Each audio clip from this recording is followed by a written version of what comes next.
ji Semedê Behrengî çîroka hezkirinê beşa dawî ye. Beşa dawî ne pirtûka yekemîn e. Erê pirtûka yekemîn beşa dawî. Bavê me piştî çend rojan mir. Em heft bira ketin nava kar. Piraniya wextê me ji bo amadekirina şûr, hesin, bivir û di tiştên wisa re derbas dibûn. Lê me kîjan şûr amade bikira jî bi kêrî tiştekî nedat. Yanî şûra çira amade dikin? Ji bo ku derbek mezin li wî sindê bidin, têde nameyek heye, mektûbek heye. Ku ciyê keçikên apên wan têde nivîsandine. Da ku herin ba wan keçika, bi wan re bizewicin. Şûr bi xwe dibû du perçe. Di dawiyê de di şeveke tarî û sermaya zivistanê de me şûrek amade kir ku sindî kir du perçe. Ji nava sindî qutiyeka biçûk derket. Di qutiyê de kaxizek hebû û wisa hatibû nivîsandin. Lawên apên me yê şûrsaz. Lawên apê me yên şûrsaz. Kî demekî vêya nivîsandiye? Wan keçika nivîsandine. Lawên kurên apê me yên şûrsaz. Em qurbana tûjiya şûrê we ne. Hûn çi qas bikaribin ew qas zû werin pey me. Me pir bêriya we kiriye. Me li çolên vala dar danîne û ev derbûye wekî daristaneke. Me der û dor paqij kir û em li benda we ne. Hûn cihê me dikarin ji laleya sor ya bihara pêşîn hîn bibin. Keçikên apê we. Îmze keçikên apê we. Keçikên apên çend hebûn ki? Heft kurin, heft jî keçikin. Îcar dibêjin Ama hevkî lav dimîne, tene dimîne. Erê bise mesela wî heye. Dibe û hûnê ciyê me ji kîn bibin? Ji laleya sor ya bihara pêşîn. Laleya sor. Vê kaxizê em xistibûn nav rewşeke ecêb. Me dixwast bi şev bikevin rê û herin du keçikan, lê me ne ciyê wan zanibû, ne jî me dikaribû dev ji karê xwe berda. Di heman rojê de şervanên bajêr hezar heb şûrên avbîn sîparîş dabûn. Şûrên avbîn yanî şûrên ku bi avê hatine kutandin, sa ji dandî çêdibin. O digotin heta ku zivistan neqede divê em bispêrin wan yanî bidin wan şûran. Karekî ecêb çêbû. Ew sal zivistan dirêj bû û bihar dereng hat. Bihar dereng hat zirara wî çi ye? Keçe... Nikarin ji lale bipirsin. Erê. Dibêjin ev min serê çîrokê de jî gotibû. Ev wek efsane ye, wek mîtoloji ye. Keçên apê xwe nikarin bû. Erê.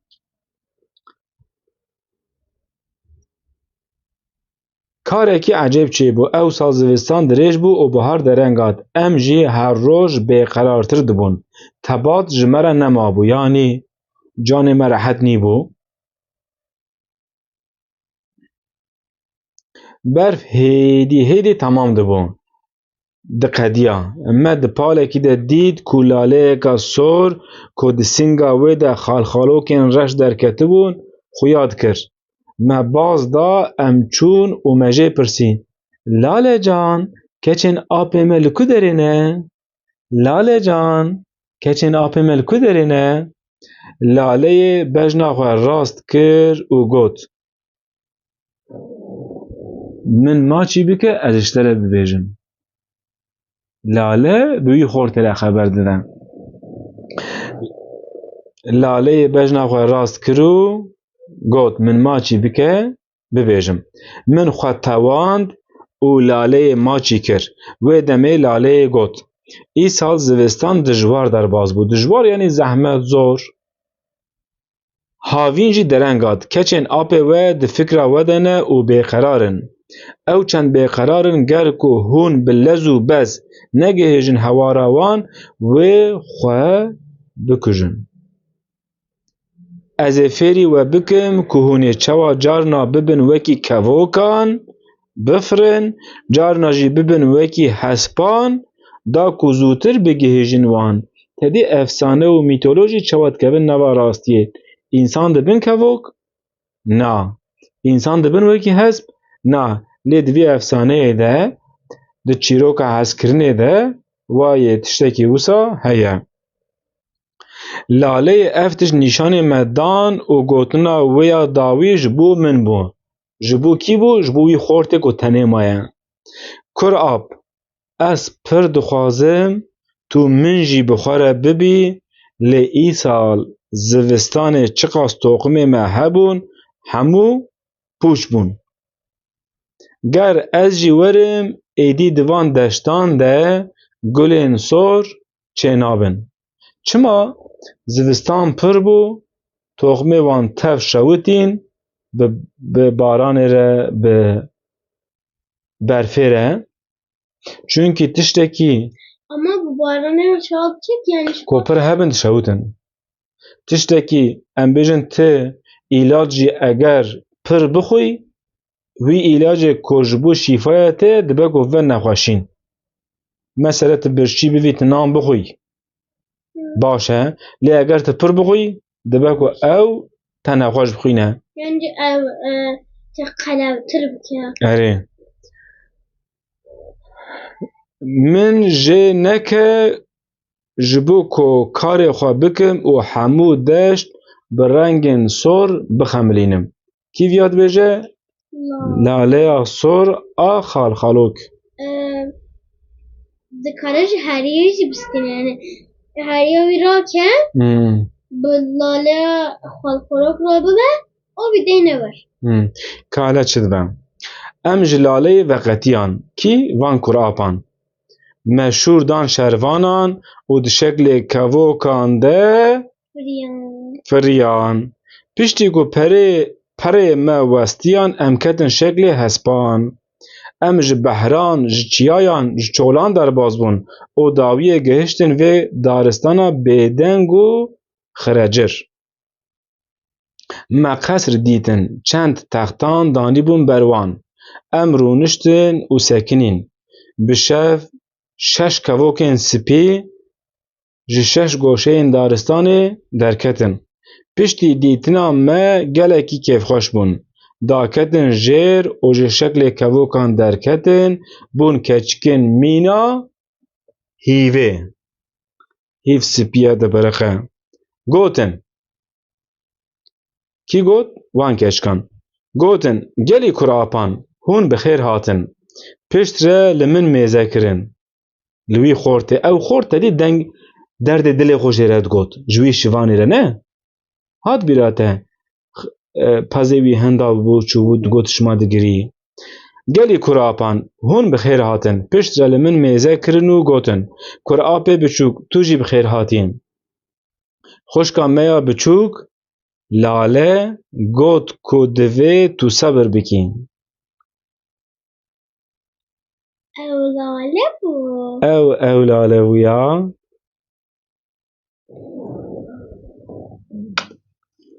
ya ew lale bû îsal zivistan giran û dirêj bû çiqas toximên laleyan hebû hemûyan hişk kir ger laleyê yani ew keçik ger laleyê ev kar ji bo me nekira we qet me nedît çima çunkî rêya wan nexşeya wan ew lale dizanibû di nava sindanê de mektûb wiha nivîsandibû ji laleyên bihara ewilî bipirsin wê ciyê keşapan dotmaman ji we re bibêje tenê ew lale mabû eger ew lale jî bi wan re biçûne wê wê kî rênîşanê wan bidana ya inca tu lê binêre çiqas fedakarîkî mezin heye anka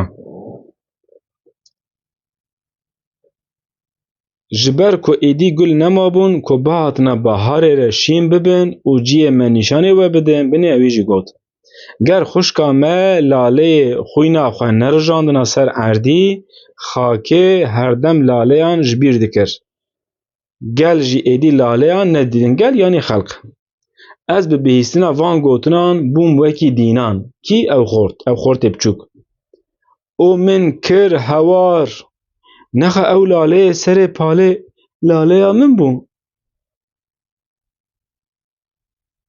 خوشکان گوت بله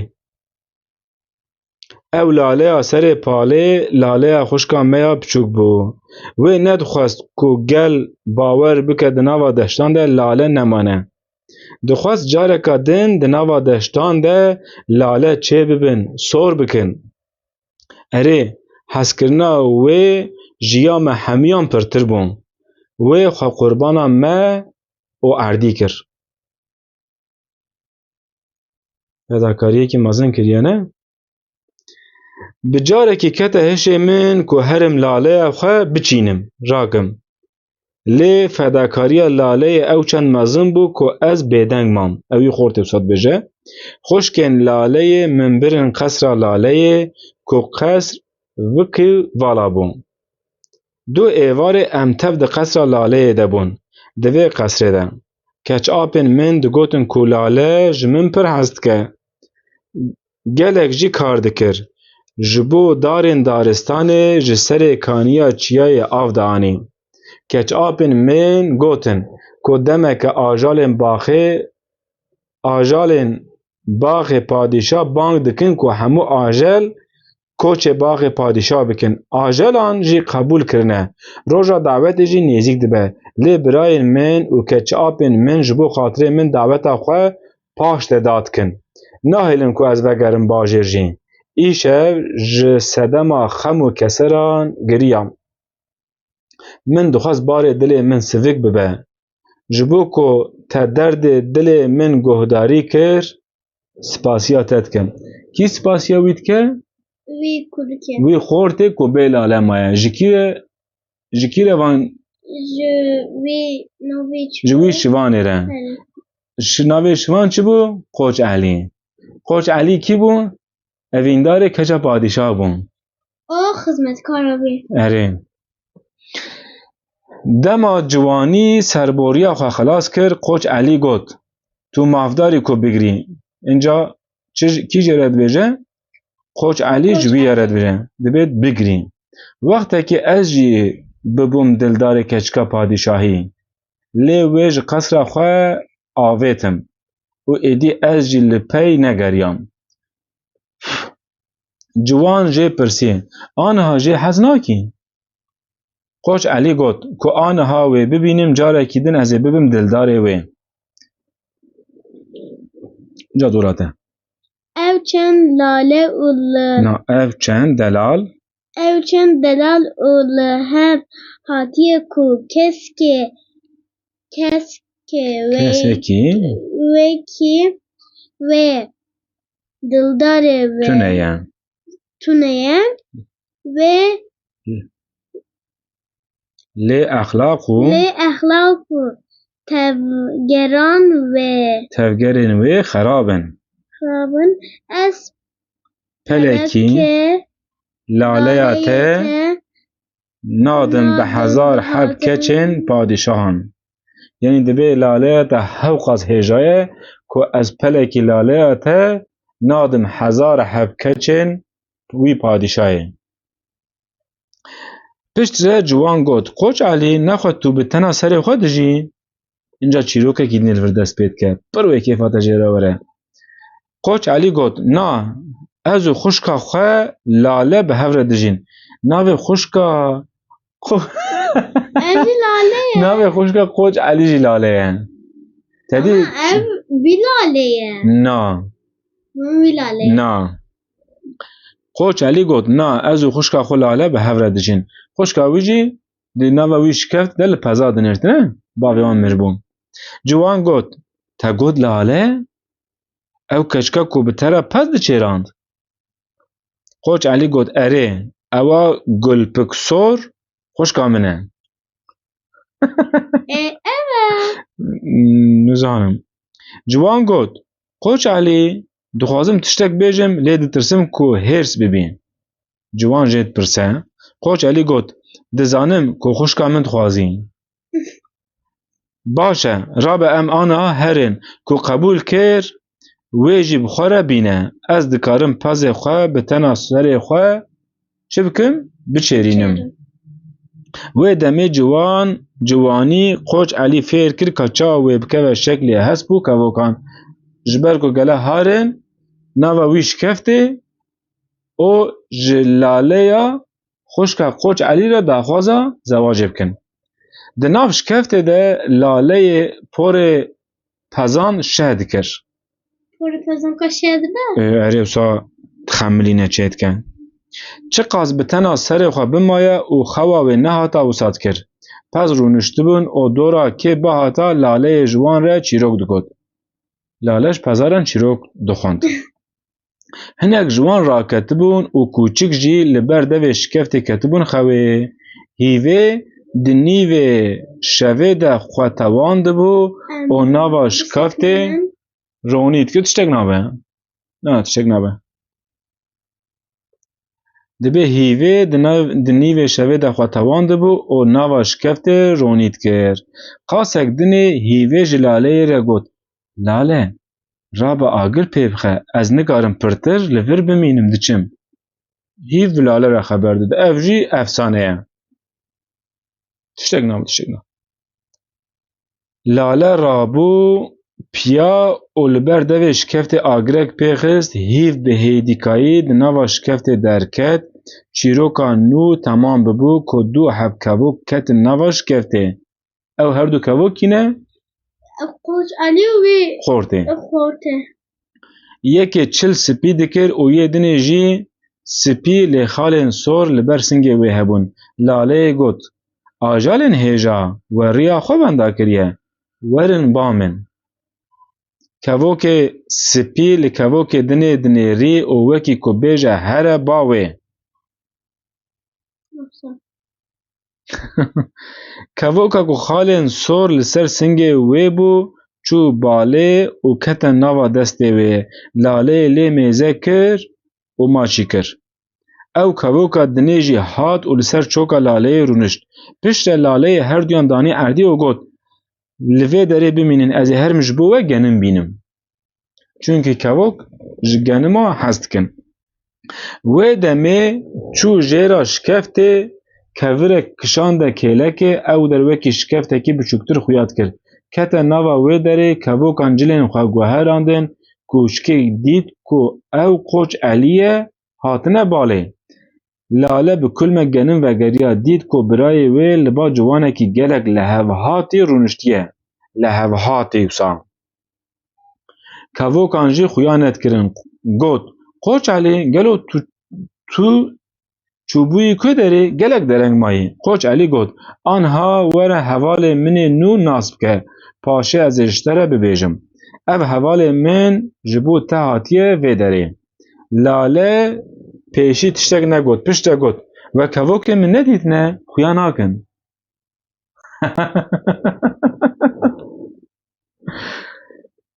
قوچ علی گوت دما کو ام هاتن هندر باز کو پری خو فکرنو فریان در و نکارم پر دور هرن از دچم پیوان. هون هر دو رونین و به هفره خبر بدن. قوچ علی افگوتو درکت در و لسر کوره کی کل دشته میزه دکر رونشت. دما که دنی دید کلاله و جوانی به دست هفگرتنه و تین در و قوچ علی گوت لسر خیره به. دمکی اولاله خوشکا قوچ علی وی قبول کریان. جوان گوت حوال هجام گر گوتنه که تتونه به از اولاله هرن دارستانه جبو که براو کچاپین من مراقا ما نکن. تدی او خورد چزو وی لاله خوش بیر کر. شوا؟ ایش بیر کر واه لاله خوشکا قوچ علی گرد. اما ویلاله یا؟ نه. هلی ویلاله. من هونینه. قوچ علی کنیا اوج لاله را گوت لاله نخوازی که وکن تجیج بوته بگرم. کنه او پید که هنه گات که پین. لاله بکن برسف دا قوچ علی بسالو و باش کنه خواب من کر. ای شب هنک چیتیا تا بتگرتیه گلو. و دمه هر سه به هفره کنیان جوان جقوج علی را گوت سب نیورو لدارستان لبنده تمه وره دعوت آمه. پشت رکت شکل حسبکی وک برف سپی و لاله جی آوید سر پشتا خواه. قوچ علی حتا که دیکا Şevaq bank bide li ser wî kevirê rûniştî ma. Pişt re rabû çû nava keriya xwe û raket. Roja dinê galegalek di nava daristanê de çêbûbûn. Kêzêk, çivîk, xijende ji çar gojeyên erd û asîman hatin ser dar û ber daran û hêlîn û holikan çêkirin ji bo xwe. Heft birayên hesinkar bi heft keçikên ciwan û delal re dora maseyekî rûniştibûn. Şîva daweta xwe dixwarin. Qoç Elî jî hatibû biryar dan ku heft mêr û heft jin di nîvê şevê de daristanê bispêrin ajelan û vegerin bajêr.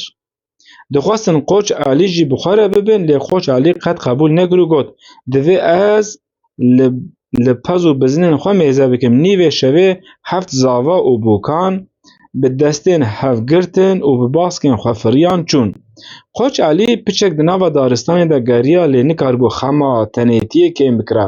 Xema tenêtiyê kêm bikira, tenêtî tiştekî zor e. Di dawiyê de li binê darekî rûnişt giriya. Piştî ku bi girînê piçek sivik bû, dîsa vegeriya nava keriya xwe. Dîna Xudan, em bêhna Xudan, dîsa dest bi çîroka xwe bikin. Piştî ku bi girînê piçek sivik bû, dîsa vegeriya nava keriyê xwe. Şivanê ciwan carekî dinê bêdeng ma. Çavê xwe danî ser çavê keçikê. Dixwast bandora tesîra gotinên xwe di çavê keçikê de bibîne. Keçikê bi dengekî lerzo got: Nesekine, bêje, çi bû bi Qoç Elî? Şivan got: Piştî wê şevê ew keçik careke dinê kete bîra Qoç Elî û Qoç Elî fehm kir ku hêj jî ji dil û bi dil ji keçikê hez dike. Ji xwe re got: Ez jî şivanê çiyayan nebim ku hişê wê keça padîşa nedim serê wê. Yani ez hişê bidim serê wê, ez ê dersek bidime. Ez ê tiştekî wisa bînim serê wê ku dev ji wan exlaqên xwe yên nexweş û heywanî berde. Divê ez wê ji wê jiyanê dûr bikim. Yani poz bilind bûya. Divê ez tişkî bikim ku ew keçika padîşa dev ji wan exlaqê xwe tev berde. O heywanî. Erê. Wê şevê kete şeklê kevokê û çû baxê keçika padîşa. Ew çend sebir kir ku di dawiyê de keçik hat ket hewza şîr. Qoç Elî jî hat xwe danî ser dara hinarê ku li kêleka hewzê bû got: Ey keçika delal, tu çiqas xweşikî? Ez bûm dildarê te. Ez rica dikim ji hewzê derkeve ku ez te xweştir temaşe bikim. Keça padîşa pêşî wekî kûçikan har bû û kir qîrîn û hewar. Nifiran kir. Lê pişt re ji bîr kir ku keça padîşa he, bû keçikeke baş û mîhrîban. Got: Ey kevoka şîrîn ziman, ez ji te rica dikim, wisa xeber nede. Baş nîne. Qoç Elî got: Ma di destê min de nîne, ji te hez dikim. Keçika padîşa got: Ey kevoka xweş ziman, ez nikarim eşqa kevokekî qebûl bikim. Ger dildarekî rasteqîm bî ji şeklê kevokan derkeve, da ku ez jî te temaşe bikim. Qoç Elî ji şeklê kevokê derneket. Keçika padîşa qebûl kir ku xewa wê jê re be ji bo ku ji şeklê kevokê derkeve. Piştî wê rojê ew bi çavê keçika padîşa neket. Piştî wê rojê xew bi çavê keçika padîşa neket. Çira? Ji ber ku xewa xwe dabû wî keçikê, wî kevokê. Bijîşkên bajêr çareyek ji keçikê re nedîtin. Ji ber ku padîşa ferman dabû ku tu bijîşkek bi destê xwe yê kirêt, termê keçika wî qirêj neke. Rojekê Qoç Elî xwe xiste şeklê bijîşkekî pîr û nenast. Çûba padîşa piştî çûba keçika padîşa bêyî ku destê xwe bide keça padîşa wî muayene bike. Hinek li keçikê temaşe kir, wekî ku wê muayene dike. Pişt re got: Ger keçik çîroka hezkirinê seh bike wê baş bibe. Çünkü çîroka hezkirinê de fedakariyên mezin hene, newsa wek Laleyê, wek xwişka Qoç Elî. Li bajêr tu kesî bi çîroka hezkirinê nizanibû. Qoç Elî careke din kete şeklê bijîşkê pîr, çû ba padîşah û got: Li filan çiyayê şivanek heye çîroka hezkirinê baş dizane û ger padîşah bixwe here dû wî, wê şivan were ba keçikê. çîroka hezkirinê em xwendibûn di nava çîrokê de çîroka hezkirin hebû. Di nava çîrokê de çîrok dibêjin. Ama em wir qedan dibînin. Tamam. Li virê dibe çîroka xwe devam bikin. Keça padîşah hinkî şiyar dibe dibe hele çi biye. Şivanê ciwan carekî din li çavên keçika ku matmayî mabû mêze kir. Keniya û got: Belê ey keçika delal, ey keçik xanim wisa bibû. Bavê te wekî ku kûçikekî bavêje derve, ez ji qesra xwe derxistim. Pişt re hate serê çiyayî û wî ez ji bo te anîm vê derê. Tu yê aniha bêjî çi gelo? Keçik xanim nikaribû pêşiya rondikên xwe bigirta. Rondik ew ê tiştê ku ji çavê meriv dertên. Girîn. Giriya û got: Êdî heta dawiyê ez ê ji bîr bikim ku keçika padîşah im. Ez te dixwazim.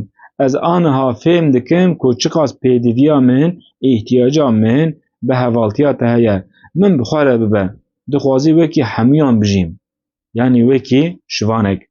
Qoç Elî got: Ji bo te hêsan nîne, yani rehet nîne ku wekî hemûyan bijî. Ji ber ku di nav naz û nîmetan de mezin bûyî, lê ger bixwazî dikarî fêrî jiyana xwe ya nû bibî. Hînê jiyana xwe ya nû bibî.